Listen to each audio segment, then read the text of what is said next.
उनको पढ़कर ही बाबा साहब अंबेडकर ने उनको अपना गुरु माना। ये एक बहुत बड़ी बात।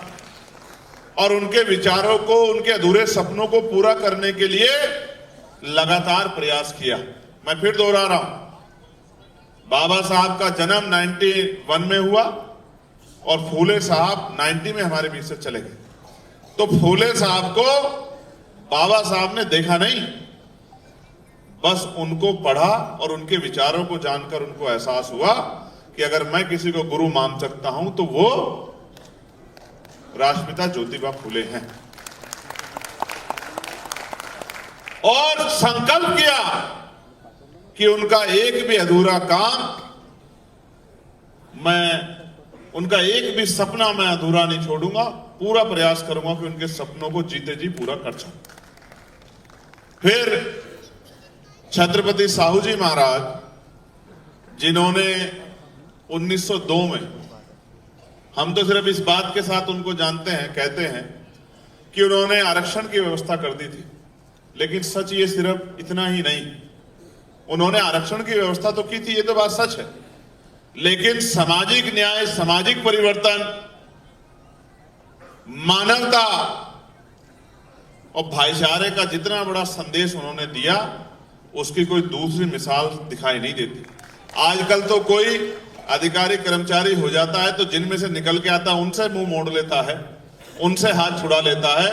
उन्होंने तो उस समय कामले साहब को चाय की दुकान खुलवाकर खुद उस पर बैठकर चाय पीकर इस तरह के भाईचारे का संदेश दिया था पूरे राज्य को कि कोई छोटा नहीं है, कोई बड़ा नहीं है, कोई राजा नहीं है, कोई रंग नहीं है, कोई ऊंचा नहीं है, कोई नीचा नहीं है, सब लोग बराबर हैं।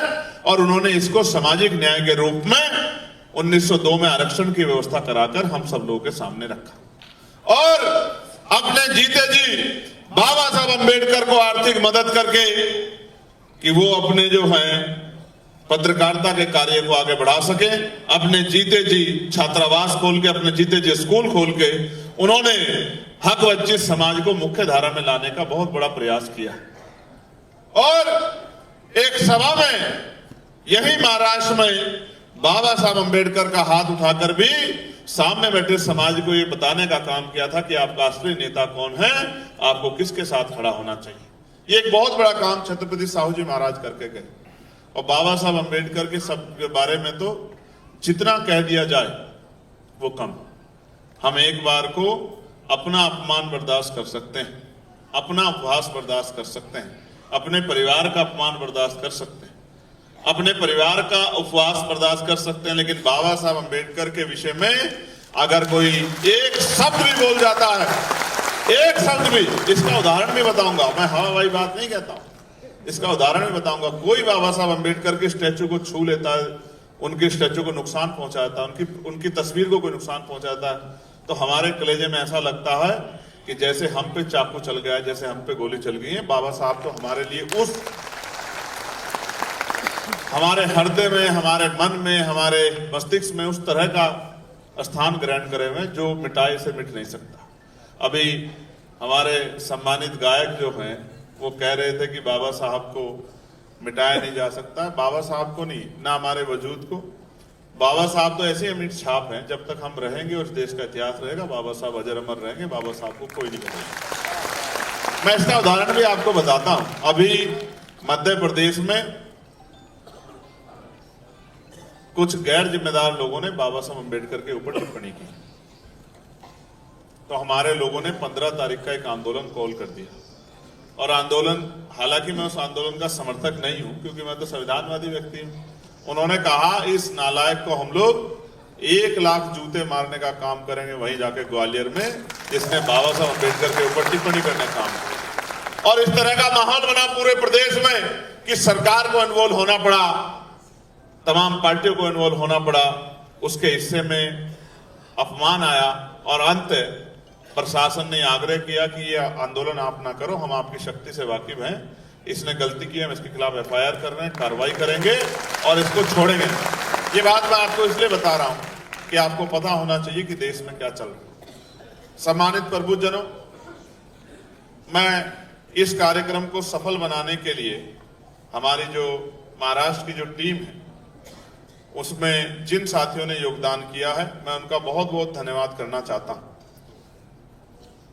गौरी प्रसाद उपासक जी, रुपेश भीमराव बागेश्वर जी, मनीष साठे जी, सत्यजीत सालवे जी, डॉक्टर मानसी पवार जी, रूपचंद टोपले जी, मनोज खेरे जी, सुल्तान फतेह अली शाह जी, रविंद्र आरू जी, कैलाश जायसवाल जी, एडवोकेट जुबैर मेमन साहब, किशोर मस्के साहब, नितिन नाग देवते जी, प्रमोद मेश्राम जी, दिगंबर सिंह पलटनकर जी, सिद्धार्थ टांकंकर जी, सिद्धार्थ देवरे जी, सुमित साबले जी, जितेंद्र निकांजे जी, अमोल आहेर जी, श्रीमती नेहा ताई जी, सुनील बांगड़े जी, डॉक्टर जेबी रामटके जी, दत्तराव धाड़े जी, शैलेश कामले जी, गुणवंत गिरडकर जी, प्रभाकर पारधे जी, आशीष नागराले जी, शिलानंद कामले जी और जितने भी हमारे जिलाध्यक्ष यहाँ उपस्थित हैं जिन्होंने अपने दायित्व को निर्वहन किया है, मैं उन सभी जिलाध्यक्षों का भी बहुत बहुत धन्यवाद करता हूं। और इनसे ज्यादा धन्यवाद करता हूं मैं आपका। इसका कारण भी मैं आपको बताता हूं। जब वक्ता के सामने शानदार ऑडियंस बैठी हो तो उसका उत्साह 4 गुना बढ़ जाता है। और मुझे आदत है कि जब मैं अपनी बात को रखता हूं तो आदमी चाहे सामने 20 हो या 2000 या 2 लाख, मैं कभी अपने लहजे में बदलाव नहीं करता।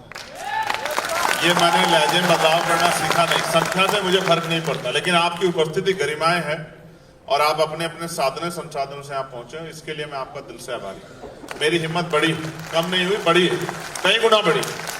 तो मैं यहाँ की टीम का पुनः धन्यवाद देता हूं। मैं बहुत सारे महापुरुष हैं जिनको आप शायद महाराष्ट्र में रहते हैं और अगर सक्रिय नहीं तो नहीं जानते होंगे। माननीय काशीराम साहब उसका एक बहुत बड़ा हिस्सा है, जिनको मैं नेता मानता हूं क्योंकि हाशिए पे पड़े समाज को जिस तरह का भाईचारा उन्होंने बनाने का काम किया और महाराष्ट्र में जन्मे महापुरुषों को उत्तर भारत में ले जाके जो पहचान दिलाने का काम उन्होंने किया है। अगर काशीराम साहब ना होते तो राष्ट्रपिता ज्योतिबा फूले को भी लोग भूल जाते। मैं आपको सच बता रहा हूं, उत्तर भारत में अगर राष्ट्रपिता ज्योतिबा फूले को कोई लेके गया है, साहू जी महाराज को कोई लेके गया है और बाबा साहब अम्बेडकर के अधूरे कार्यक्रम को जिसने पूरा करने के लिए अपना जीवन अर्पण किया, उन मान्यवर काशीराम साहब को भी मैं नमन करता हूं। मैं उनको गुरु मानता हूं क्योंकि मैंने उनसे बहुत कुछ सीखा। संत राम बी प्रजापति जी, मामना राम सुवर्मा जी, बाबू जगदेव प्रसाद कुशवाहा जी, जननायक कपूरी ठाकुर जी, बरमाना लोधी जी, ये तमाम महापुरुष भी पिछले महापुरुषों से पढ़ के उनको जान के उनके रास्ते पे चले। जब आप मुझे सुनेंगे तो आपको एहसास होगा कि मैं इतने सारे महापुरुषों के नाम लेता हूं कि बहुत सारे लोग तो ये सोचते हैं कि ये कौन साहब है, हम तो इनको जानते नहीं। तो जानना इसलिए जरूरी है कि बाबा साहब अम्बेडकर कहते थे जो समाज अपना इतिहास नहीं जानता वो कभी भविष्य का निर्माण नहीं कर सकता। मैं मुख्य बात पे आता हूं।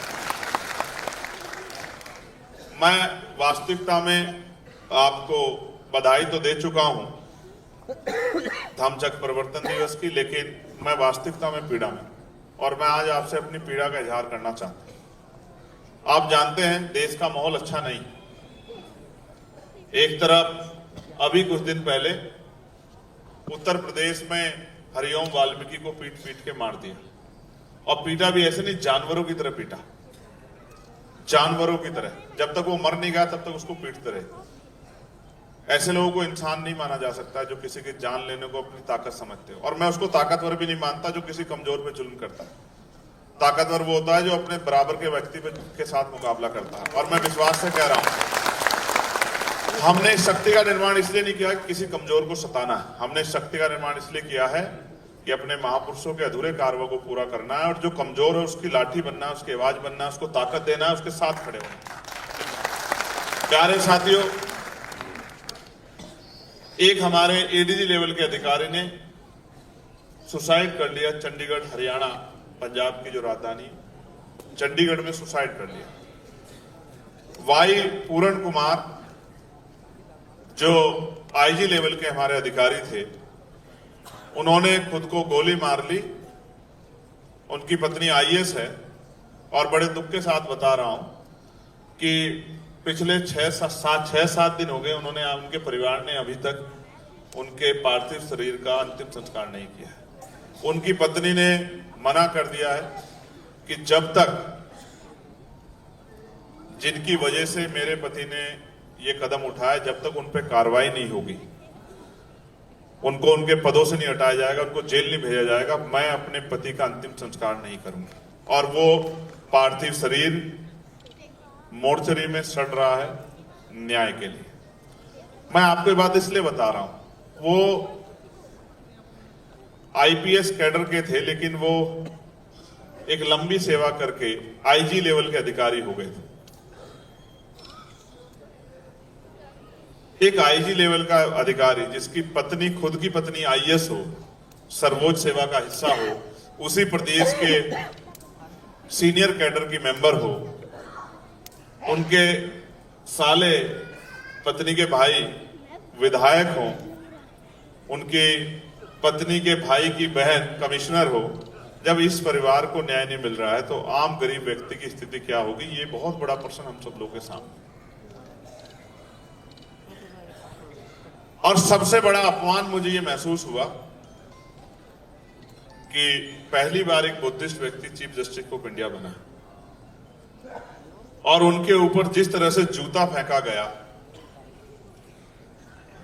ये जूता उनके ऊपर नहीं फेंका गया, ये पूरे हक वंचित समाज के मुंह पे तमाचा मारने के लिए जूता फेंका गया, ये एहसास कराने के लिए कि आप किसी भी कुर्सी पे बैठ जाओ, हम आपको उसी नजरिए से देखेंगे जिस नजरिए से भारत की सामाजिक व्यवस्था में हजारों साल हमने आपको रखा है। ये बहुत बड़ा तकलीफ दे वो।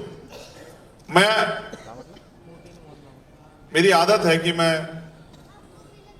सिपाही हूं, लड़ता हूं, लेकिन मैं सोचता हूं कि आज हालत ऐसी है कि मुझे इस लेवल के अधिकारियों की, इतने बड़े बड़े पदाधिकारियों की लड़ाई लड़नी पड़ रही, जबकि ये लड़ाई मैंने शुरू की थी उन गरीबों के लिए जिनकी आवाज उठाने वाला कोई नहीं, जिनको बाबा साहब अंबेडकर ने मूक नायक का नाम दिया कि वो अपनी लड़ाई खुद नहीं लड़ सकते, उनकी लड़ाई लड़ने के लिए हमें संगठन बनाना है। लेकिन आज आप स्थिति देखो, जैसे जैसे आजादी के बाद देश को प्रोग्रेस करना चाहता, संवैधानिक मूल्य को अपनाना था, संवैधानिक मूल्यों को अपनाने की बजाय इस देश में एक बड़ी शक्ति इस बात के साथ लगी है कि पुनः मनुस्मृति का माहौल बने, पुनः मनुस्मृति का राजकाज आए और भारतीय संविधान के आधार पर जो सामाजिक न्याय, सामाजिक भाईचारा और समता समानता का राज व्यवस्था चल रही है, ये राज व्यवस्था खत्म है। ये बहुत बड़ा सवाल। हालांकि चीफ जस्टिस ऑफ इंडिया ने भगवान बुद्ध के रास्ते पर चलते हुए उस व्यक्ति को माफ कर दिया, लेकिन माफ करना ठीक है, लेकिन इस देश की पुलिस व्यवस्था की जिम्मेदारी बैठती थी कि चलिए उन्होंने माफ कर दिया, लेकिन जिसने जो अपराध किया उस पर मुकदमा दर्ज करके उतनी कार्रवाई करते कि उस आदमी को सबक मिलता। क्योंकि अगले दिन मैंने देखा कि वो आदमी बैठ के ये कह रहा था कि मैंने कुछ गलत नहीं किया, लेकिन अगर उसको सबक सिखा दिया जाता तो उसको पता लग जाता उसने गलत किया है, सही किया है। प्यारे साथियों, महाराष्ट्र मैं 1 जनवरी को आता हूं, इस बार मैं अक्टूबर में आ गया। जब मैं महाराष्ट्र आता हूं तो जब मैं चलता हूं उत्तर प्रदेश से दिल्ली के रास्ते, तो मैं बढ़िया मजबूत जैकेट पहन के प्लेन में बैठता हूं, लेकिन जैसे ही मैं वो प्लेन यहां उतरता है पुणे में या मुंबई में, तो वो जैकेट मुझे उठा के रखनी पड़ती है। इसका मतलब ये है कि वहां से यहां की दूरी में तापमान बदल जाता है, लेकिन समस्या नहीं बदलती। जो समस्या वहां है वही समस्या यहां भी हमारे लोग, अभी मैं कर्मचारियों की मीटिंग में गया था, बड़े बड़े लेवल के अधिकारी कर्मचारी थे, उनकी मीटिंग में गया था, तो वो भी मुझसे समस्या समस्या समस्या ही बता रहे थे। मेरी आवाज आ रही है ना? तो वो भी मुझसे कह रहे थे ये समस्या है, ये समस्या है, ये समस्या है, ये समस्या है, ये समस्या। मैं ये सोच रहा था कि ये सब लोग वो हैं जो हजारों लोगों की लड़ाई लड़ सकते हैं, इन पे भी समस्या है, और जिस गांव देहात में मैं जाता हूं वहां भी समस्या है, तो खुशहाल लोग कहां? तो खुशहाल लोग वहीं होते हैं जहां बाबा साहब अम्बेडकर ने जो कहा कि political power is the master की, इट इज द मास्टर की। जहां राजनीतिक शक्ति होती है वहीं खुशहाली होती है, क्योंकि भारत लोकतांत्रिक व्यवस्था में है। जिनके हाथ में कलम की ताकत है वही बदलाव कर सकते हैं, वही बदलाव की रेखा को आगे बढ़ा सकते हैं, वही पॉलिसी बना के लोगों को लाभ दे सकते हैं। तो यहां ये लगता है कि यहां बहुत लोग पीछे। महाराष्ट्र में मैं आता हूं, सांस्कृतिक मूवमेंट बहुत जो शानदार है, दिल खुश हो जाता है, हिम्मत बढ़ जाती है, ऊर्जा बढ़ जाती है। यहाँ पुरुषों से ज्यादा महिलाओं में सांस्कृतिक मूवमेंट के बीज दिखाई देते हैं। मैं जब पुणे जाता था तो कई कई दिन महिलाएं चल के वहां पहुंचती थी राष्ट्रपिता ज्योतिबा फूले को उनके जो है जन्मदिन पे वहां फूल पुष्प चढ़ाने के लिए। जब मैं 14 अक्टूबर का कार्यक्रम देखता हूं तो मुझे दिखता है लाखों लोग, 4-5 लाख लोग जो हैं वो आ रहे हैं पुष्प चढ़ाने के लिए, दीक्षा भूमि को नमन करने के लिए, चैत्य भूमि के कार्यक्रम को नमन करने के लिए लोग जाते हैं।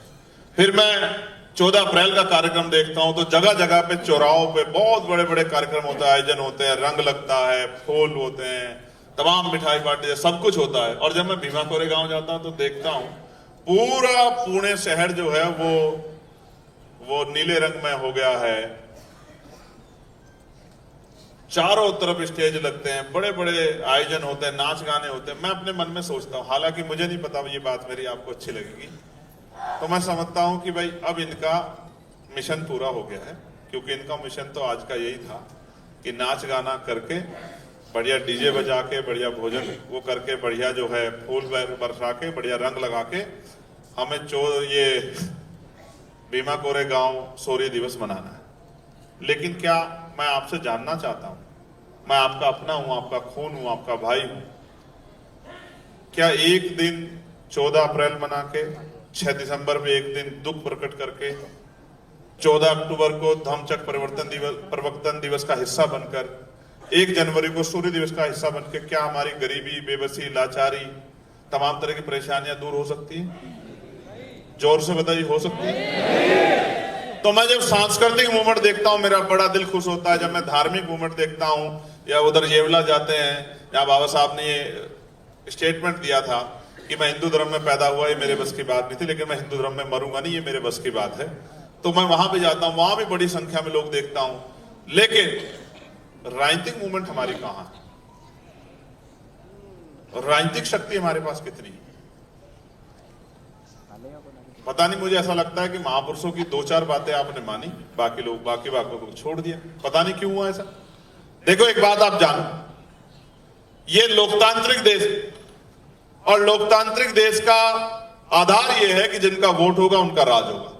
यानी कि जहां बहुमत होगा वहीं शासन होगा, और जिनका बहुमत होगा वो पॉलिसी बना के उनके जो लोग हैं उनको आगे लाने का, प्रदेश को, देश को आगे लाने का काम करें। ठीक है, आप ये महसूस करो, जो महाराष्ट्र पूरे देश को रास्ता दिखाता है, जिस महाराष्ट्र ने अन्याय, अत्याचार, भेदभाव के खिलाफ सैकड़ों सालों से जंग लड़ी है, और जंग लड़के उसकी जड़ों को कमजोर करने का काम किया, उनको घुटनों पे लाने का काम किया है, उस महाराष्ट्र में हमारी राजनीतिक शक्ति कमजोर क्यों? मैं तो आता नहीं, बचता था। अब मुझे उपासक जी ने मुझसे आग्रह किया कि आप आओ। मैं इनको कहता था कि महाराष्ट्र के लोग मुझसे ज्यादा समझदार हैं, वो अपना अच्छा बुरा जानते हैं, तो वो अपने आप उनको निर्णय लेने दो। लेकिन अब इन्होंने मुझसे कहा कि महाराष्ट्र के लोग आपकी तरफ देख रहे हैं, वो आपसे उम्मीद कर रहे हैं, क्योंकि हमारे बहुत सारे नेताओं ने सरेंडर कर दिया है या पीछे के पर्दे के पीछे हाथ मिला लिया है। उनकी निगाह आपकी तरफ है कि ये आदमी हमारा हाथ नहीं छोड़ेगा, ये आदमी हमें कमजोर नहीं करेगा, ये आदमी हमें आगे करके और पीछे नहीं भाग जाए, क्योंकि आप जान की बाजी लगाते हो। और हरियाणा, ये इसके महाराष्ट्र के लोग बड़े ड्रेसिंग है, वो आपको बड़ा पसंद करते हैं कि ये आदमी हमारे लिए कुछ कर सकता है। और आप ये भी जानते हो, मैं तो ये सोचता हूं कि मेरे भोले समाज के हाल क्या है। कुछ नहीं करना है, सिर्फ आंदोलन चला के लोगों को वोट के लिए तैयार करना है। पहले जब राजतंत्र था, तलवारें चलती थी, बंदूकें चलती थी, भाले चलते थे। भीमा कोरेगांव का भी युद्ध हुआ था ना, कितने लोगों की जान गई है। तमाम पर वो होते थे, तोपें चलती थी, गोलियां चलती थी, तलवारें चलती, चाकू चलते थे, हाथी पे, ऊंट पे, घोड़ों पे युद्ध होते थे, हजारों लोग मर जाते थे, तब राजकाज बदलता था। लेकिन धन्य हो बाबा साहब अम्बेडकर, अंतिम व्यक्ति को भी जो बालिग है वोटिंग राइट दिला के हमारी उंगली में इतनी शक्ति दे दी कि जिसे चाहे कुर्सी पे बिठा दो और जिसे चाहे जमीन पे पटक दो। लेकिन मैं बाबा साहब को तो धन्यवाद करूंगा, लेकिन आपको साधुवाद के अलावा और कर ही कह सकता हूं कि उन्होंने तो इतनी ताकत दे दी, लेकिन आप तो ना कुर्सी पे बैठ पा रहे, ना किसी को पटक पा रहे। जो लोग आपके आंदोलन को खत्म कर देना चाहते हैं, जो लोग आपके संविधान को खत्म कर देना चाहते हैं, जो लोग आपके अधिकारों को लूट लेना चाहते हैं, वो कुर्सी पे बैठे हैं और आप लोग बैठ के तमाशा देख रहे हो। बड़ी चिंता की बात है। जब इतना जागरूकता है सामाजिक मूवमेंट की, इतनी जो जागरूकता है सांस्कृतिक मूवमेंट की, इतनी जागरूकता है धार्मिक मूवमेंट की, तो फिर राजनीतिक मूवमेंट की जागरूकता में कमी क्यों? उसका कारण देखो, बहुत जिम्मेदारी के साथ कह रहा हूं, समय बार बार दरवाजा नहीं खटखटाता। एक बाबा साहब आए, अपना पूरा जीवन संघर्ष करके चले गए, दोबारा हम सब मिलकर बाबा साहब को वापस नहीं ला सकते।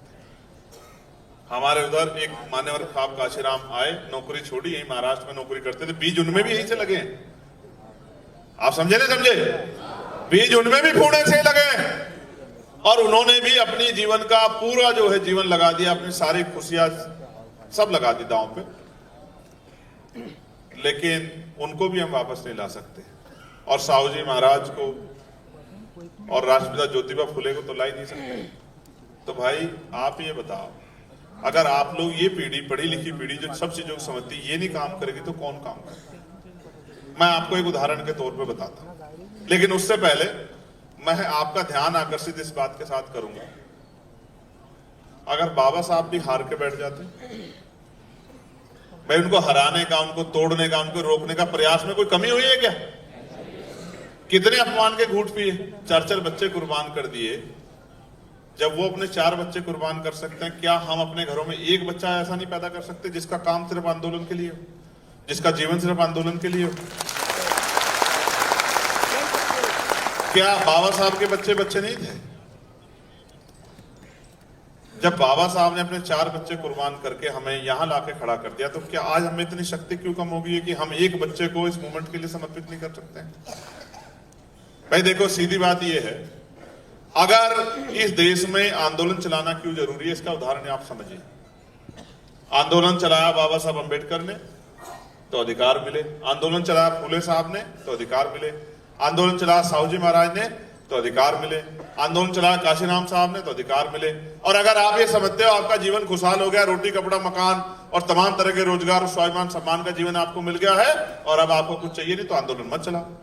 और अगर आप ये समझते हैं कि आपका 10% समाज ये भी पैरों पे खड़ा हो पाया है और 90% समाज अभी गड्ढे में है, तो फिर आपको पुनः आंदोलन चलाना पड़ेगा। और आप नहीं आंदोलन चलाओगे तो आप ये समझ लो, इस देश में सिर्फ आप ही नहीं है जो आंदोलन चला रहे हैं, आपके अधिकारों को कुचलने के लिए भी यहीं से एक मजबूत आंदोलन चल रहा है। जो राजनीतिक शक्ति हासिल कर बैठा, वो आंदोलन भी यहीं से चल रहा है जो आपके अधिकारों को छीनने का काम कर रहा है।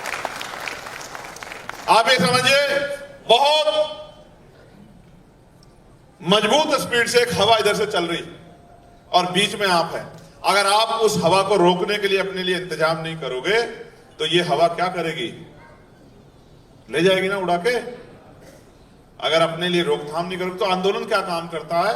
आंदोलन रोकथाम का काम करता है, आंदोलन शक्ति का काम करता है, आंदोलन आपका संरक्षण करता है, आंदोलन आपका सुरक्षा कवच बनता है। इसी आंदोलन की देन है कि 2024 के चुनाव के बाद देश के प्रधानमंत्री जी को संविधान के आगे माथा पार्लियामेंट में टेकना पड़ा और संविधान को उसकी जय जयकार करनी पड़ी। आंदोलन की देन। वरना आप जानते हैं कि रोज यहां किसी ना किसी धार्मिक मंच पर इस संविधान को खत्म करने की, आरक्षण रूपी जो हथियार आपको मिला उसको खत्म करने की रोज बड़े बड़े कस्में संकल्प खाए जाते हैं। कौन है ये लोग? किस विचार के लोग हैं? किस दल के लोग हैं? कहां से संचालित होते हैं? कौन इनको फंड करता है? कौन इनको संरक्षण देता है? कौन मुसीबत आने पे इनकी ताकत बनता है? आप और मैं सब जानते हैं कि इनको सारी ताकत नागपुर से मिलती है, भारतीय जनता पार्टी से मिलती है, आरएसएस से मिलती है, इनके जितने संगठन को सारी शक्ति यहीं से मिलती है। आप ये महसूस करके देखो, वो सत्ता में है फिर काम कर रहे हैं और हम कहीं भी नहीं है, फिर भी हम ये सोच रहे हैं कि कोई मसीहा आके हमारी जिंदगी बदल दे। भाई मैं सोचता हूं, बाबा साहब अंबेडकर आपको धम के जरिए सब कुछ कह के गए, पुनर्जन्म नहीं होगा, कोई मसीहा नहीं होगा, कोई इष्ट आके आपकी रक्षा नहीं करेगा, आपको अपनी रक्षा स्वयं करनी है। फिर आपको क्या हो गया? जितना बड़ा समूह यहां बैठा, मैं गारंटी से चैलेंज से कहता हूं, अगर वो मेरी बात के साथ, पहरे के साथ खड़ा हो जाए तो इस महाराष्ट्र में भी बाबा साहब अंबेडकर के सपने को हम लोग मंजिल तक पहुंचा सकते हैं। मेरी बात को आप याद रखें। मैं तो जितने नेता पुराने हुए हैं और अभी वर्तमान में, तो उनमें सबसे छोटा हूं। बताओ छोटा हूं या नहीं? वो मुझे कुछ भी कहते रहे, किसी भी शब्दों का प्रयोग करते, मैं तो अपने मुंह से किसी को कुछ नहीं कहता। क्यों नहीं कहता? आप जानते हैं मैं बोलना नहीं जानता क्या?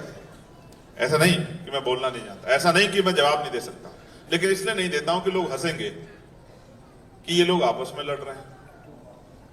जिनको दुश्मन से लड़ना चाहिए ये आपस में लड़ रहे हैं, ये एक दूसरे पे छिटा कर। मैं तो इसलिए सबकी बातें सुन लेता हूं, कोई कुछ बात कह देता है, कोई कुछ बात कह देता है। दुश्मन से तो लड़ लूं, अपनों से क्या लड़ूं? उनकी कोई जरूरी हो सकती है, कुछ कोई मजबूरी हो सकती है मुझे बुरा भला कहना, लेकिन ये कटु सत्य है कि मैंने महाराष्ट्र के मेरे परिवार के लोगों मैंने गोली खाई और एक नहीं 4 गोली मेरे ऊपर चलाई गई। अगर महापुरुषों का आशीर्वाद नहीं होता तो आज मेरी फोटो जैसे वहां लगी है ना, वो देखो अभी मैं उसको देख रहा था तो मुझे एहसास हो रहा है कि ऐसे कहीं किसी कोने में मेरी फोटो लगी होती और आप ये कहा करते कि भाई देखो चाहे कितने दिन जिया लेकिन था हमारा भाई बहादुर। अगर 10-20 साल और जी जाता तो पता नहीं क्या कर देता। समझते हो? ये आप कहा करते, क्योंकि ये जीवन, बुद्ध ने कहा कि मृत्यु अटल सत्य किसी के हाथ में नहीं है। ये जीवन आपके मेरे हाथ में नहीं, मृत्यु जब आएगी उसको स्वीकार करना पड़ेगा, उस पर रोने चिल्लाने से काम नहीं चल सकता। और मैं आपको वचन देख कहता हूं, मृत्यु का रूप कोई भी हो और कहीं भी हो, जब मृत्यु आएगी तो निराशा और दुख आपके भाई के चेहरे पे नहीं होगा, मैं इस बात का आपको विश्वास। लेकिन लड़ाई मृत्यु से नहीं है, लड़ाई है आपसे कि आप क्यों नहीं सोच रहे हैं कि ये इतना छोटा सा काम हम लोग कर सकते हैं। करना क्या है? लूटे पिटे, गिरे पड़े, सताए गए, गिराए गए, शोषित पीड़ित वर्ग में भाईचारा पैदा करना है। इतना तो हम बोलना इतना पढ़ के इतना बोलना समझाना जान ही गए हैं कि एक आदमी को हर एक दिन बैठ के 15-20 मिनट में सच्चाई के, झूठ पे नहीं, सच्चाई के रास्ते पे ला सकता है, सच्ची बात समझा सकता है। समझा सकता है? बताओ, समझा सकता है? समझा सकता है? एक आदमी को रोज तैयार करे और उससे कहे कि एक आदमी को तैयार करो, मैं लिख के देता हूं अगले 1 साल में घर घर में महाराष्ट्र में मूवमेंट होगी, आप मुझसे लिखवा लो। और मूवमेंट ऐसी नहीं होगी जो बिखरी हुई हो कि 2 इधर को चल रहे हैं, 2 इधर को चल रहे हैं, 2 इधर को चल, ऐसी मूवमेंट होगी जो कंसोलिडेट होगी, एकजुट होगी। और जब तक हमारी मूवमेंट एकजुट नहीं होगी तब तक शक्ति का निर्माण नहीं हो सकता। आप जिस भी तरह का परिवर्तन चाहते हैं, सामाजिक आधार पे, धार्मिक आधार पे, क्षेत्रीय आधार पे, रोजगार के आधार पे, जिस भी तरह की पॉलिसी चाहते हैं वो शक्ति से बनेगी। और लोकतांत्रिक व्यवस्था में शक्ति सत्ता में है, जब तक आप सत्ता में नहीं होंगे कोई परिवर्तन नहीं हो सकता। मैं महाराष्ट्र के भाइयों, जब दादर रेलवे स्टेशन का नाम बदल के बाबा साहब अम्बेडकर के नाम पर रखना होता है तो मैं पार्लियामेंट में उसकी आवाज उठाने का काम करता हूं। जब दीक्षा भूमि पर अवैध पार्किंग बना के आप लोग यहां आंदोलन करते हो तो आपकी मांग को पार्लियामेंट में उठाने का काम करता हूं। जब भी महाराष्ट्र के लोगों ने मुझे आवाज दी, चाहे परभनी का मामला हो, सोमनाथ का, याद है नहीं याद है आपको? भाई सोमनाथ के मामले को मैंने पार्लियामेंट में भी उठाने का काम किया और उसके घर परिवार के पास जाकर अधिकारियों से वहां लोहा लेने का भी काम किया, उनको बताने का काम किया कि अगर सोमनाथ के साथ अन्याय होगा या सोमनाथ के परिवार को डराया जाएगा तो पूरे भारत के लोग खड़े होकर इसके खिलाफ आंदोलन करेंगे। जहां मेरी आवश्यकता आपको पड़ी, चाहे बोध गया मुक्ति आंदोलन चल रहा हो, 70 साल का इतिहास है पार्लियामेंट में, किसी व्यक्ति ने जो अपने आप को बहुत बड़ा अम्बेडकरवादी कहता हो या पुराने नेता, किसी की हिम्मत नहीं हुई कि वो बोध गया मुक्ति आंदोलन की बात पार्लियामेंट से कर सके और सरकार से जवाब मांग सके कि बोध गया में जो हमारा पावन तीर्थ स्थल है उसको बौद्धिस्टों को सौंपना चाहिए। इसकी डिमांड भी अगर पार्लियामेंट में किसी ने उठाई तो आपके भाई चंद्रशेखर आजाद ने उठाई, डंके की चोट पे उठाई। एक ही तो जीवन है, मैं सोचता एक ही जीवन है, चाहे डर के जी लो चाहे लड़के जी लो, चाहे घुटने टेक के समझौता कर लो, चाहे सामने से आंख मिला के लड़ लो। और मेरा नाम चंद्रशेखर है, इतिहास भारत का कहता है कि चंद्रशेखर आजाद ने कभी घुटने नहीं टेके। मैं आपका भाई चंद्रशेखर आजाद आज आपसे यहां अपील करने के लिए आया। मैं किसी को बुरा नहीं कह रहा हूं, सब अच्छे हैं, सब मुझसे बड़े हैं, सब समझदार हैं, सबका राजनीतिक अनुभव ज्यादा है, लेकिन मैं आपको बहुत जिम्मेदार से कह रहा हूं, एक मौका आप चंद्रशेखर आजाद को दो। अगर एक मौका आपने चंद्रशेखर आजाद को दिया तो मैं आपको लिख के देता हूं कि वो एक एक आदमी, एक एक चंद्रशेखर आजाद हर गांव तक हम लोग तैयार करने का काम करेंगे, जिसके लिए महापुरुषों का आंदोलन पहले होगा और अपना निजी जीवन बाद में होगा। वो अपने महापुरुषों के आंदोलन के लिए अपने खून का कतरा कतरा कुर्बान कर देगा, लेकिन आपसे धोखा नहीं करेगा। मैं आपको इस बात का विश्वास है। आप महसूस करो मेरे प्रियजनों, महसूस करो। बाबा साहब ने कहा गुलाम को गुलामी का एहसास करा दो, अपनी बेटियां स्वयं काट लेगा। गुलाम सब कुछ अपनी आंखों के सामने देख रहा है, किस तरह सरकारी नौकरी जा रही है, किस तरह महंगाई बढ़ रही है, किस तरह निजीकरण हो रहा है, किस तरह जो है संविधान में प्रदत्त अधिकारों को, धार्मिक आस्था के अधिकारों को कुचला जा रहा है। आज तो अगर कोई जो बाबा साहब ने प्रतिज्ञा ली थी वो ले लेता है, उस पर मुकदमा हो जाता है। हो जाता नहीं हो जाता है? हुआ ही नहीं हुआ, देश की राजधानी में हुआ ही नहीं हुआ। तो आप महसूस करके देखो कि क्या स्थिति बन गई है। मुस्लिम समाज के लोग हमारे बैठे हैं। जब एनआरसी का मामला आया तो चंद्रशेखर आजाद खड़ा था। सब नेता जिनको आपने वोट देके, जिनको जो खुद को सेकुलर कहते हैं, वो सब घर में सर्दी का समय था, पढ़ के सो रहे थे और वहां जमा मस्जिद की सीढ़ियों पे खड़े होकर चंद्रशेखर आजाद लड़ रहा था, जेल काट रहा था चंद्रशेखर आजाद। जब एनआरसी का मामला हुआ, जब यहां कोल्हापुर में मस्जिद तोड़ी गई, आजाद समाज पार्टी भीम आर्मी के लोग थे जो वहीं कोल्हापुर जाके जिन लोगों को इतना बड़ा नुकसान हुआ उनकी आवाज उठाने का काम कर रहे थे, उनके साथ खड़े होते कह रहे थे कि अपने आप को अकेला मत समझना, हम संविधानवादी लोग हैं, हम नहीं कमजोरों के साथ खड़ा होगा तो कौन खड़ा होगा। कोई ऐसा मामला नहीं है देश भर में, चाहे कहीं मॉब लिंचिंग हो, चाहे बरेली का मामला हो, चाहे रामपुर का मामला हो, चाहे संभल का मामला हो, कोई एक ऐसा मामला नहीं है जिसमें मुस्लिम भाइयों के तरफ, सिख भाइयों के साथ, क्रिश्चियन भाइयों के साथ, बुद्धिस्ट भाइयों के साथ अन्याय हुआ और हम लोगों ने उनकी आवाज बनने का काम ना किया। कोई ऐसा मामला नहीं। सब लोगों की आवाज, किसान भाइयों की आवाज, कर्मचारियों की आवाज, हर मामले में हम लोग खड़े हो गए। आपके यहाँ कितने कर्मचारी होंगे बहुत सारे बैंकों से जुड़े हुए? मैं आपको चैलेंज करके कह रहा हूं, एक बार उनसे पूछ के देखना, जो लोग विभिन्न एसोसिएशन में जुड़े हुए हैं, बहुत सारे बैंकों में जुड़े हैं, हम पार्लियामेंट्री कमेटी में, वेलफेयर में, SC/ST वेलफेयर में हम जाते हैं मीटिंग में। आप उन कर्मचारियों से पूछ के देखना कि जब चंद्रशेखर आके अपनी बात रखता है तो उनके सीने चौड़े होते नहीं होते। आप पूछ के देखना, वो आपको बताएंगे। ना बताए तो जो आप कहोगे वो सजा हम लोग कबूल कर लेंगे। अगर कोई और आया हो मीटिंगों में, वो बता सकता है कि जिस समय चंद्रशेखर का नंबर आता है तो बड़े से बड़े अधिकारी बगले झांकने लगते हैं, कोई इधर की तरफ को भागता है, कोई इधर की तरफ को भागता है, जो गर्दन नीचे करता है, और कोई सर सॉरी सर पे उतर आता है। क्योंकि पढ़ा लिखा व्यक्ति जब सवाल पूछता है तो फिर सवाल का जवाब देना आसान नहीं होता, फिर आप गुमराह नहीं कर सकते। कोई ऐसा नहीं है, सब जानते हैं। कितने बैंकों का मामला हो, कितनी यूनिवर्सिटियों का मामला हो, और मैं गया हूं पार्लियामेंट्री कमेटी के टूर में, मैं ऑथेंटिक बात कह रहा हूं। मैं गया हूं झारखंड में, झारखंड की मीटिंग में गया हूं, मैं तेलंगाना की मीटिंग में गया हूं, मैं केरला की मीटिंग में गया हूं, मैं हिमाचल की मीटिंग में गया हूं, हरियाणा की में गया हूं, चंडीगढ़ की मीटिंग में गया हूं। आप पूछ के देखना, आपका कोई अधिकारी, रिश्तेदार, दोस्त हो, आप पूछ के देखना। मैं अभी रायपुर गया था, पूछ के देखना कि जब चंद्रशेखर अपनी बात रखता है तो फिर गलत करने वालों के चेहरों पे पसीने कैसे आते हैं, पूछ के देखना। मैं लोकसभा का जब तक मेंबर रहूंगा, आपकी आवाज को पार्लियामेंट में कोई दबा नहीं सकता। मेरी बात को मैं इसलिए आपसे कह रहा हूं, आपने एक चंद्रशेखर तैयार किया इधर को या इधर को, किधर आगे बढ़ना बताओ।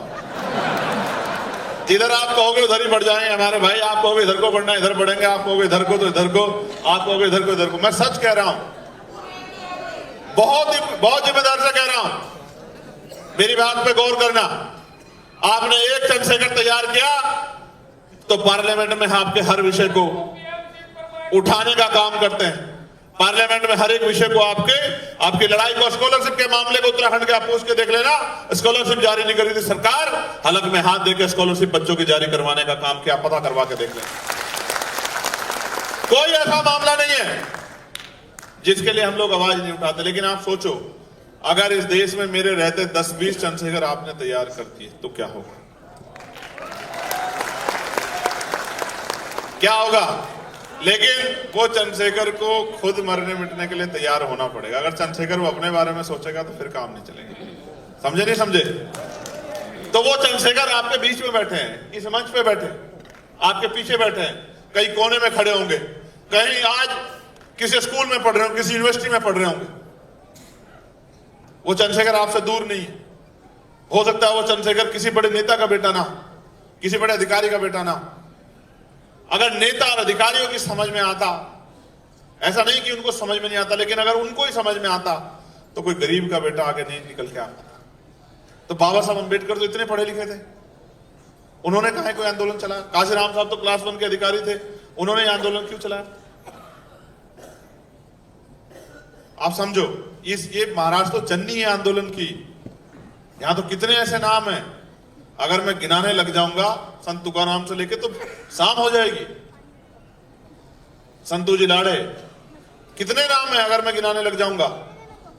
अन्ना भाऊ साठे, जिन्होंने अपनी कलम से, अपने विचारों से जो है समाज को हिला कर रख दिया, समाज में शक्ति प्रदान की। लेकिन मैं आपसे फिर कह रहा हूं, सब कुछ हो सकता है, लेकिन आप ये सोचो, जो बात मैं अब आपसे कह रहा हूं, इस देश में, या मैं उस प्रदेश की बात कर लेता हूं, मैं बार बार आता हूं तो मेरे सामने एक बात आती है कि भैया जहां हमारी बस्ती थी वहां मॉल बना रहे हैं, वहां से मेट्रो की लाइन निकाल रहे हैं, हमें उजाड़ रहे हैं भैया, हमारे घर को छीन के छोटे से कमरे में हमें बंद कर रहे हैं। ये शक्ति कहां से आई सरकार के पास कि आपको उजाड़ दे, आपका घर छीन ले, आपकी धार्मिक आजादी छीन ले, आपका धन छीन ले? कहां से आई? ये जनता ने वोट से उनको दी। मैं जो बात कह रहा हूं उस पर गौर करो। बिजली के दाम कौन तय करता है भाइयों? कौन तय करता है जरा बताओ? पानी के दाम कौन तय करता है? इंडस्ट्रियल एरिया कहां लगेगा कौन तय करता है? किसको रोजगार मिलेगा नहीं मिलेगा कौन तय करता है? आरक्षण का पालन होगा नहीं होगा कौन तय करता है? कहां स्कूल खुलेंगे, कहां कॉलेज खुलेंगे, कहां मेडिकल कॉलेज खुलेंगे, उनमें कितनी सीटें कौन तय करता है? कहां उद्योग धंधे लगेंगे, किनको रोजगार मिलेगा, बिजली के दाम, पानी के दाम, किसानों की फसलों के दाम, महिलाओं को रोजगार मिलेगा नहीं मिलेगा, कानून व्यवस्था अच्छी होगी, कौन तय करता है? सरकार। हम क्या है?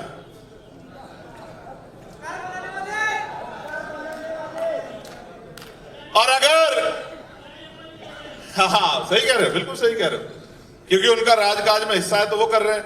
लेकिन ये बाबा साहब अंबेडकर ने संविधान बना के आपके हाथ में दे दिया था कि अपना राजकाज बना लो और पॉलिसी बनाओ अपनी तरक्की के लिए। कौन से मद में कितना पैसा खर्च होगा, क्या बजट होगा। मेरे यहाँ का, मैं यूपी का बजट बताता हूँ, 8,08,736 करोड़ रुपए।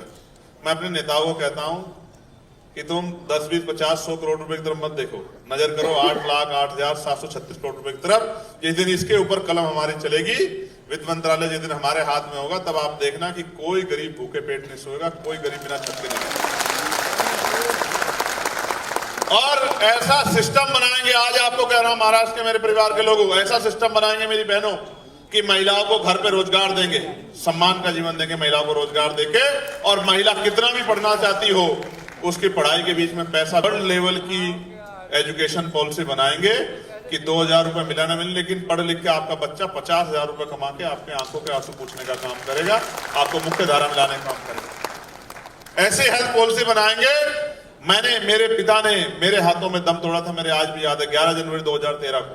मेरी जेब में पैसे नहीं थे, कोई नेता मेरा जानने वाला नहीं था, मैं अपने पिता को नहीं बचा पाया। मैंने उस दिन प्रण लिया था, उस दिन संकल्प कर लिया था कि इतनी ताकत बनानी है कि किसी के पिता की, किसी के भाई की, किसी की बहन, किसी पत्नी के बच्चों की जान पैसे कमी के कारण ना जाए। ऐसी हेल्थ पॉलिसी बनानी। इसलिए हेल्थ पॉलिसी तभी मजबूत होगी जब उसी हॉस्पिटल में डीएम का, एसएसपी का इलाज होगा, उसी हॉस्पिटल जहां मंत्री, विधायक, सांसद का और मुख्यमंत्री का इलाज होगा, जहां किसान और गरीबों के बच्चों का इलाज होता है। आप देखना क्या शानदार पॉलिसी बनेगी, आप देखना। क्योंकि जब मंत्री जी का इलाज वहां होगा, जिलाधिकारी का इलाज वहां होगा, एसएसपी का इलाज वहां होगा, तो फिर वहां डॉक्टर भी होगा, दवाई भी वहीं से मिलेगी, टेस्ट भी सारे वहीं होंगे, सुविधाएं भी होंगी, साफ सफाई भी होगी और किसी तरह की परेशानी का सामना नहीं करना पड़ेगा। आज कानून व्यवस्था क्या है?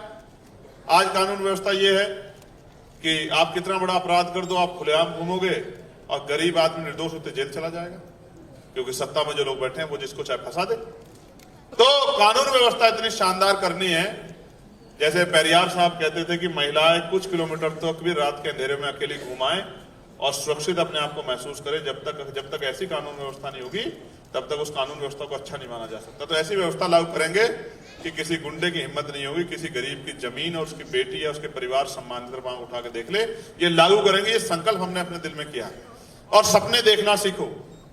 सपने नहीं देखोगे तो पूरे कैसे करोगे।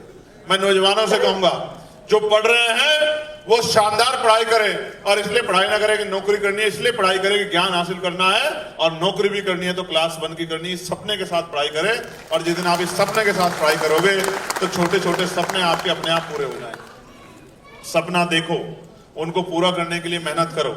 इसलिए मैं जो नौजवान राजनीति में आ गए हैं, जो काम कर रहे हैं, उनसे कहूंगा अपने अंदर क्षमता पैदा करो, ज्ञान हासिल करो, किताबें पढ़ो, महापुरुषों को पढ़ो, रोज अखबार पढ़ो, जानकारी रखो कि पर कैपिटल इनकम क्या है। आपको जानकारी होनी चाहिए। आपको जानकारी होनी चाहिए कि आपके क्षेत्रों में कहां उद्योग धंधे लगने का प्लान बन रहा है। आपको जानकारी होनी चाहिए कि किस क्षेत्र में कितना पैसा बजट सैंक्शन हुआ किस काम के लिए और वो कितना लगा है। आपको जानकारी हासिल करनी पड़ेगी। आपको जब जानकारी होगी तभी आप सवाल पूछ पाओगे ना। जानकारी नहीं होगी तो कुछ नहीं कर पाओगे। मैं आपसे फिर कहूंगा, जो निजी हित के लिए जुड़ेगा वो टिकेगा नहीं, और जो समाज के हित के लिए जुड़ेगा वो रुकेगा नहीं। बिल्कुल सब सीधी बात है। आपको मुझे मिलकर, और फिर ये सोचो मत करो इंतजार कि बाबा साहब वापस आएंगे, मत करो इंतजार कि कोई और वापस आएगा। बस ये समझ लो कि हर व्यक्ति की जिम्मेदारी होती है कि वो अपने बड़ों का सपना पूरा करे। जब बाबा साहब ने जिम्मेदारी फूले साहब की अपने कंधों पे उठाई, और फूले बाबा साहब की जिम्मेदारी काशीराम साहब ने कंधों पे उठाई, यहाँ के बहुत सारे नेताओं ने कंधों पे उठाई, पूरा नहीं कर पाए, तो मेरी आपकी जिम्मेदारी बनती है कि हम उनका असल औलाद है, हम उनके असल वंशज हैं, तो हमें उनके अधूरे सपने को पूरा करना चाहिए। करना चाहिए नहीं करना चाहिए बताओ, जोर से बताओ। करना चाहिए नहीं करना चाहिए? ये ऊपर वाले बताओ करना चाहिए नहीं करना चाहिए? तो भाई करने के लिए फिर वो क्षमता पैदा करनी पड़ेगी, तब जाके बात आगे बढ़ेगी। आप जानते हो पार्लियामेंट हो या सड़क, मैं लगातार संवैधानिक व्यवस्था में रहकर लड़ाई को लड़ता हूं। यहां के कई एमएलए हैं, मुझे नाम लिख के दिया, इतने छोटे हैं, मैं इनका नाम भी लेना अपनी जबान से पसंद नहीं करता। ये जिनका एक एनसीपी के हैं, 2 बीजेपी के हैं, ये इतने छोटे हैं मेरे कद के आगे। ये मैं वो हूं जिन पे भारतीय जनता पार्टी के बराबर के टिकट है। समझ रहे हो? उनका तो अलायंस भी हो, कहीं मेरे पे बिना अलायंस के उनके बराबर से ज्यादा टिकट है, और ये वो है जिनका खुद का टिकट भी सुरक्षित नहीं है। इन पर मैं क्या बयान दूं? ये तो बयान भी इसलिए देते हैं कि ये इस तरह का माहौल बना के रखें कि अगली बार इनका टिकट विकट हो जाए और इनके विधायक विधायक बन जाए। और किस दिन मेरी खोपड़ी घूमी और इधर हमारा अंदर काम होगा, इनको मैं पार्षद नहीं बनने दूंगा। कहां चक्कर में पड़ते हो आप? ये इसीलिए बयान देते हैं, इनका और कुछ नहीं है। मैं सच बता रहा हूं आपको, ये इसलिए बयान देते हैं इस तरह के सांप्रदायिक माहौल बनाने के कि इनको थोड़ा सा लोकप्रियता मिल जाए, और मेरे जैसा कोई आदमी इनका मिल जाए तो इनका नाम ले तो पूरे देश में इनका नाम हो जाए। इन बकरियों का नाम लेके मैं काहे को अपने आप को, आप समझो मैं आपको क्या समझा रहा हूं। ये आपको आपके रास्ते से भटकाने के लिए तमाम तरह के प्रयास करेंगे, और ये चाहेंगे कि आप इसी तरह के प्रयासों में फंसे रहे हो, लेकिन ये कभी आपको नहीं बताएंगे कि इस देश में वही लोग पॉलिसी बना सकते हैं जो लोकतांत्रिक व्यवस्था में सत्ता पे काबिज है। अगर आप एक वोट से भी हार गए तो बाहर बैठोगे, और बाहर बैठ के आप पॉलिसी नहीं बनाते। आप तो घुस भी नहीं सकते विधानसभा में, लोकसभा में। तो इसलिए मैं आपको कह रहा हूं, आपको आज नहीं तो कल शक्ति बनानी पड़ेगी, और शक्ति बना के ही आप एक से एक शानदार पॉलिसी बना के, जैसे एक पॉलिसी बन जाए कि 0 फीस पे एडमिशन होगा, गरीब परिवारों के बच्चों का 0 फीस पे एडमिशन होगा, कमजोर वर्गों के बच्चों का 0 फीस पे एडमिशन होगा। और मैं आपको लिख के देता हूं, जिनके अंदर आगे बढ़ने की आग होगी वो दिन रात एक करके लगा देंगे, और इतनी बड़ी बड़ी कुर्सियों पर जाओगे कि ये जो लोग बयान देते हैं ना, ये उनको देखने के लिए भी ऐसे सिर आंखें ऊंची किया करेंगे। धन्यवाद तो बाबा साहब अम्बेडकर का कि उन्होंने हमें सब कुछ दिया है, और संविधान में ऐसा ब्लूप्रिंट बना के गए हैं। एक साथी जो ये सीटी बजा रहा है, कहां है ये मामू? कौन है? जरा इसको खड़ा करना है।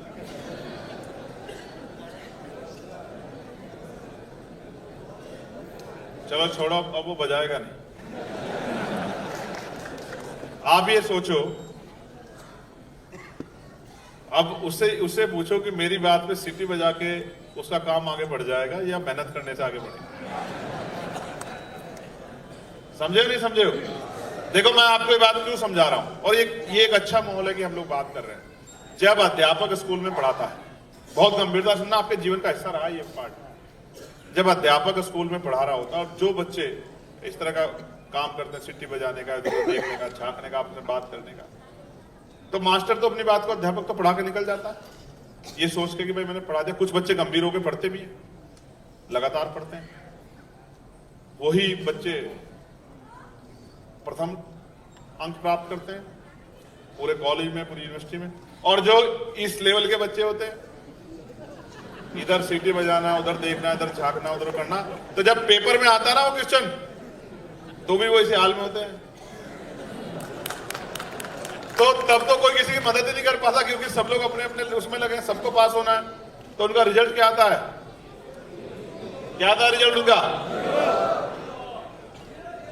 फिर वो घर जाकर कहते हैं कि मास्टर खराब था, मास्टर ने अच्छे नंबर नहीं दिए। मास्टर अच्छे क्या नंबर है, कुछ तो आपको भी करना पड़ेगा ना। तो बाबा साहब ने तो संविधान में ब्लूप्रिंट बना दिया और आपको ताकत दे दी, और पूरी व्यवस्था, आप ये भी देखो, पूरी व्यवस्था इलेक्शन कमीशन करता है।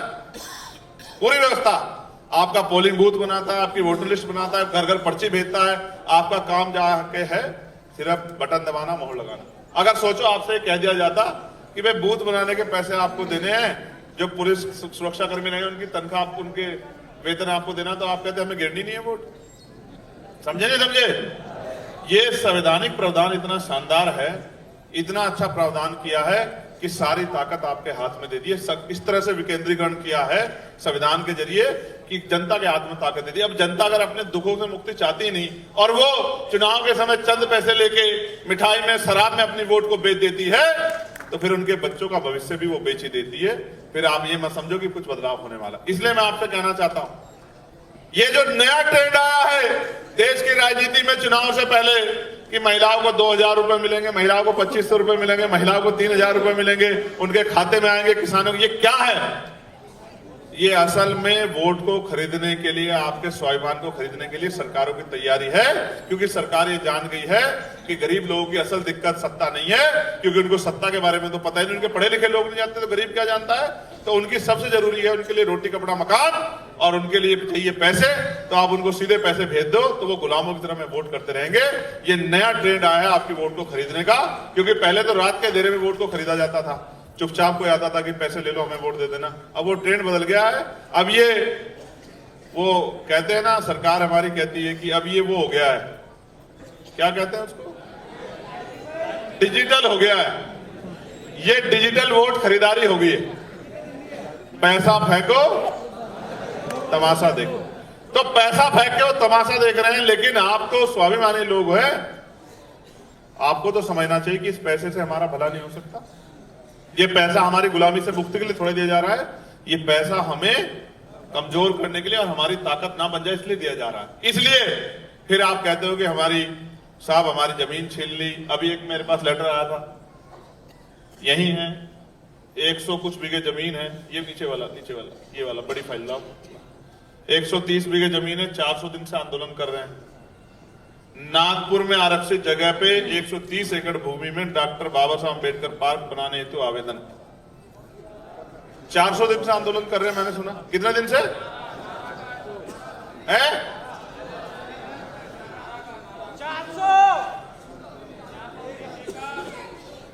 380 दिन से आंदोलन कर रहे हैं 130 एकड़ भूमि के लिए।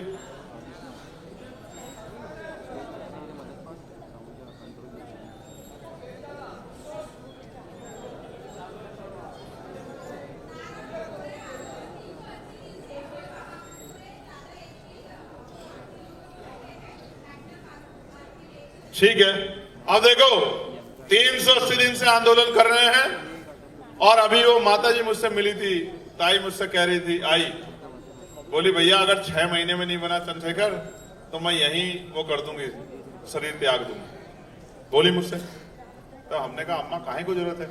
आप समझो 1 साल से ज्यादा का समय बीत गया। इस 1 साल अगर हम लग के मेहनत कर लें तो ये नगर निगम के अंडर आता है, है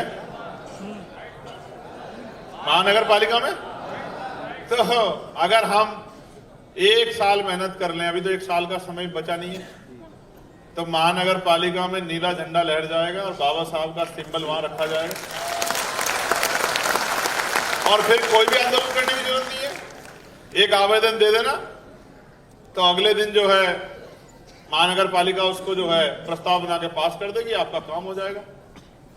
आप समझे ना, हम मुश्किल रास्ता इख्तियार करते हैं, आसान रास्ता इख्तियार नहीं करते। अगर हम आसान रास्ते पे चल पड़े तो वो दिन दूर नहीं है। मैं आपको बहुत जिम्मेदारी के साथ ये बात कह रहा हूं, किसी भी समाज का नेतृत्व उस समाज का पढ़ा लिखा तबका करता है और पढ़े लिखे लोगों की जिम्मेदारी है कि उस समाज को सही रास्ते पे लेके चलें, क्योंकि वो ही जानते हैं कि देश प्रदेश में क्या चल रहा है, बाकी बहुत बड़े समाज को नहीं पता है। तो पढ़े लिखे लोगों की जिम्मेदारी है कि वो गांव में लौटे, लोगों को समझाएं, बस्तियों में जाएं, लोगों को जागरूक करें और लोगों को समझाएं कि किस रास्ते से हमारी मुक्ति होगी और किस रास्ते से हम गड्ढे में गिरेंगे।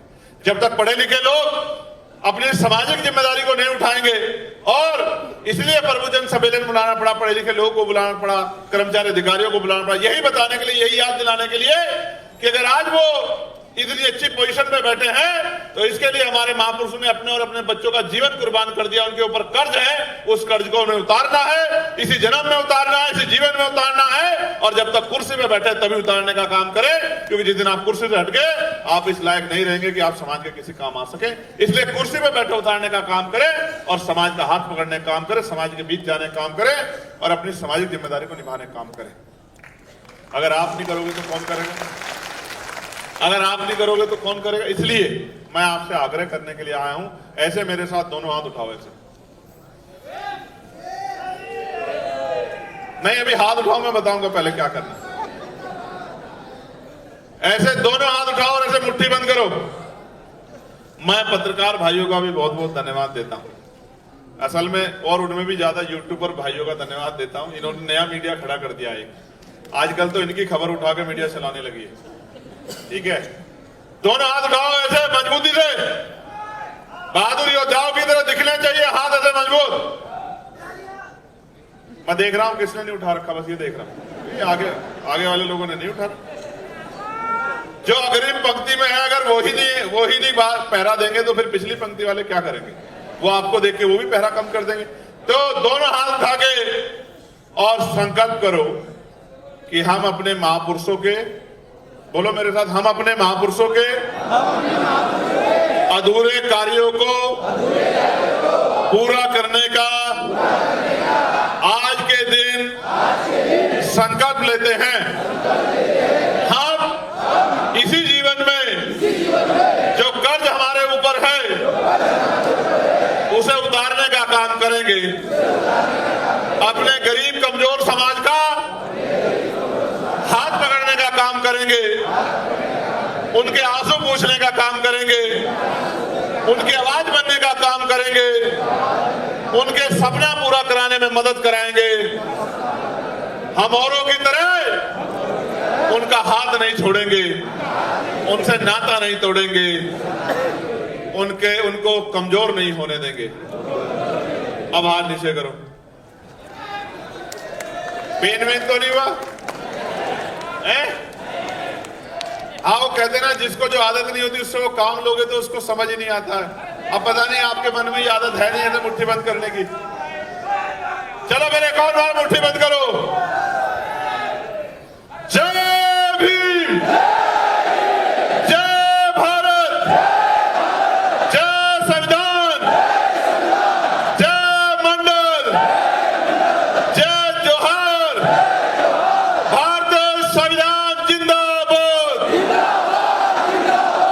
भारतीय संविधान जिंदाबाद, हमारे महापुरुष जिंदाबाद, भारतीय संविधान जिंदाबाद, डॉक्टर बाबा साहब अम्बेडकरांचा, डॉक्टर बाबा साहब अम्बेडकरांचा। ज्यादा दिन रह गया मैं इधर तो मराठी जाऊंगा सीख। जब मैं मराठी सीख के उधर जाया करूंगा,